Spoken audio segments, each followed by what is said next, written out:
हम बात करेंगे सूरह ज़ुहा पे इंशाल्लाह कि बहुत से लोग ज़ाहिर है डिप्रेशन से गुजर रहे हैं, टेस्ट और ट्रायल्स, हमें बड़े क्वेश्चंस आते हैं, मुख्तलिफ प्रॉब्लम्स हैं लोगों के। किसी की का अनएम्प्लॉयमेंट इशू है, किसी को औलाद का इशू है, किसी को कोई स्पाउस से इशू है, किसी की शादी नहीं हो रही वगैरह वगैरह। बहुत से टेस्ट ट्रायल्स इंसान की ज़िंदगी में होते हैं। तो सूरह ज़ुहा में मैं समझता हूँ कि डिप्रेशन का इलाज है। इस तरह की डिप्रेशन जो वक्ती तौर पे आ जाए, शैतान की तरफ से आ जाए, तो मैं समझता हूँ कि उन लोगों को जो बहुत मुश्किल वक्त से गुजरे, सूरह ज़ुहा पे बहुत ज़्यादा गौर व फिक्र करना चाहिए। तो सूरह ज़ुहा सबसे पहली बात मक्का में रिवील हुई, इसका थोड़ा सा बैकग्राउंड बता देता हूँ। मैं चाहूँगा आप लोग इसको पढ़ें भी तफसीर के साथ। बैकग्राउंड इसका ये है कि सहाबी बल्कि इमाम अहमद बिन हम्बल जो हैं वो रवायत करते हैं कि इसका बैकग्राउंड ये है कि रसूलुल्लाह सल्लल्लाहु अलैहि वसल्लम he became ill, so he did not stand for prayer for a night or two. Then a woman came and said, O Muhammad, I think that your devil has finally left you, Allah माफ़ करे।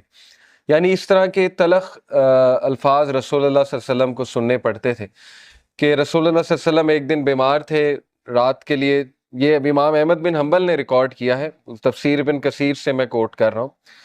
तो लेकिन ये कि खातून आई, उसने कहा जी कि लगता है तुम्हारे शैतान ने तुम्हें फॉरसेक कर दिया, नाउज़ बिल्ला। यानी उसका मानना ये था ना कि कुरान शैतान की तरफ से शायद और उसी ने फॉरसेक कर दिया। तो फिर अल्लाह ने सूरत रिवील की। दूसरा, बुखारी, मुस्लिम, तिरमिजी, नसाई, उनमें भी ये रिकॉर्ड की गई है हदीस। और यही है उन सब का व्यू कि ये उस मौके पे रिवील हुई जब अल्लाह के नबी सल्लल्लाहु अलैहि वसल्लम बहुत गमगीन थे और अल्लाह के नबी को ये लग रहा था कि, यानी लोग कह रहे थे ना कि अल्लाह ने तुम्हें फॉरसेक कर दिया, बल्कि यहाँ तक कि अल्लाह तुमसे हेट करता है, यहाँ तक भी जाहिर है कि लोगों ने कहा। तो बहरहाल आइडोलेटर्स जो थे मुशरिकीन, उन्होंने भी यही कहा कि लगता है मोहम्मद का जो अल्लाह है, जो खुदा है, उसने मोहम्मद को नाउज़ बिल्ला नेगेट कर दिया है या मोहम्मद को जो है वो छोड़ दिया है। तो यही है शुरू के अल्फाज सूरह ज़ुहा के। पढ़ते हैं, औज़ु बिल्लाहि मिनश शैतानिर रजीम, बिस्मिल्लाहिर रहमानिर रहीम। वद्दुहा वल्लैलि इज़ा सजा, कसम है आफताब की रोशनी की। बाय द फोरनून, आफताब की रोशनी की कसम है। वल्लैलि इज़ा सजा, और कसम है रात की जब वो छा जाए। वल्लैलि इज़ा सजा से मुराद है by the night when it डार्कन्स।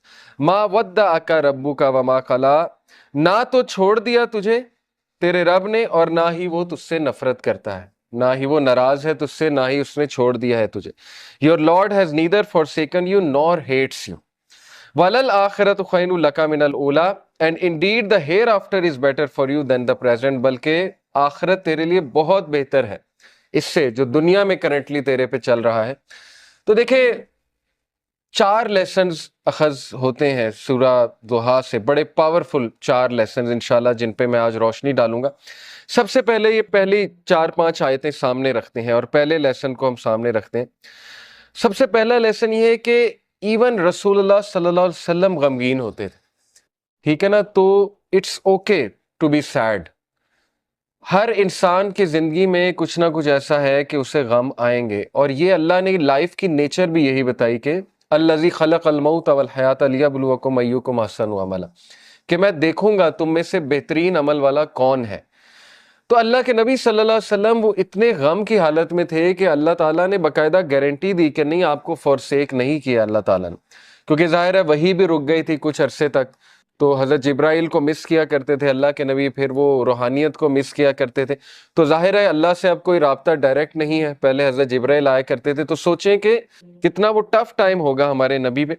तो सबसे पहला लेसन ये कि इवन प्रॉफिट सल्लल्लाहु अलैहि वसल्लम वाज सैड, ठीक है, it's okay to be sad. दूसरी बात ये जो इन चंद आयात से साबित हो रही है कि there is light, we are reminded कि रोशनी होगी, रात होगी, लेकिन रात के अंधेरे के बाद आप देखें रोशनी छा जाती है। तो अल्लाह ने इसीलिए स्टार्ट ही इसी से किया, वद्दुहा, कि मैं कसम खाता हूं आफताब की रोशनी की। यानी there is always hope, there will always be a new day, और time will come and go, वक्त आएगा, बुरा टल जाएगा, फिर कुछ अल्लाह की तरफ से राहत आ जाएगी। तो this is how things happen, life की नेचर अल्लाह ताला बता रहा है कि यस, अंधेरा भी छा जाता है और वो पूरा का पूरा छा जाता है, लेकिन कभी भी अंधेरा पूरा का पूरा नहीं रहता है, सुबह होती ही होती है। تو اسی لیے اللہ نے سٹارٹ ہی والضحیٰ سے کیا، واللیل اذا سجا، اور جب رات کا اندھیرا چھا جائے، ما ودعک ربک وما قلی۔ یہاں سے یہ بھی ثابت ہوتا ہے کہ دوحا پریئر جو ہوتی ہے، جسے ہم چاشت کی نماز بھی کہتے ہیں نا، 2 رکعت نفل، تو اس کے بارے میں ایک حدیث سنا دیتا ہوں۔ اللہ کے نبی صلی اللہ علیہ وسلم نے فرمایا، as each morning comes every one of you must give charity for every limb of their body. جب بھی صبح کا وقت ہو تو تمہارے ہر جو اعضاء ہے اس کو صدقہ کرنا چاہیے۔ سینگ سبحان اللہ is an act of charity, saying Alhamdulillah is an act of charity, saying La ilaha illallah is an act of charity, and saying Allahu Akbar is an act of charity۔ یہ بڑے powerful اذکار ہیں، یاد رکھیں۔ سبحان اللہ، الحمدللہ، لا الہ الا اللہ، اللہ اکبر، اس کو ہمارے معاشرے میں ظاہر ہے چوتھا کلمہ بھی کہتے ہیں۔ بہرحال تو یہ ایک حدیث میں بھی آتا ہے کہ یہ جو اذکار ہے نا، یہ دجال جب آئے گا تو اس کے دور میں مومن کی خوراک ہوگی، جب فیمن کا دور ہوگا تو یہ مومن کی خوراک ہے۔ بہرحال یہ اللہ کے نبی نے کہا یہ سارے الفاظ چیریٹی ہیں۔ Commanding people to do good is an act of charity and forbidding evil is an act of charity. To pray 2 units at the time of duha suffices all of this charity۔ اللہ کے نبی نے کہا جو بھی 2 رکعت چاش کی نماز پڑھ لیتا وہ ان ساری چیریٹیز کو اوور کم کر لیتے، یعنی اس کی وہ اس دن کی چیریٹی ہو جاتی ہے۔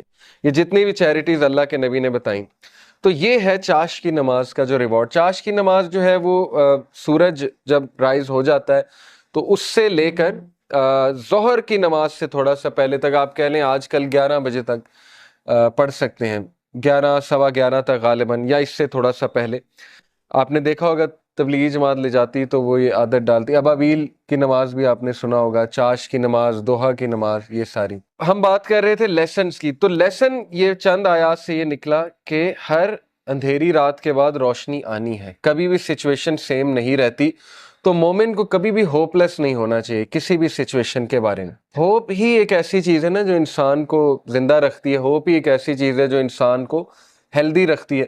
تو اللہ تعالیٰ ہوپ دلا رہا ہے، یہ اللہ کے الفاظ ہیں، یہ کسی انسان کے الفاظ نہیں ہیں کہ اللہ تجھے نہیں چھوڑ سکتا، نہ اللہ تجھ سے ہیٹڈ کرتا ہے۔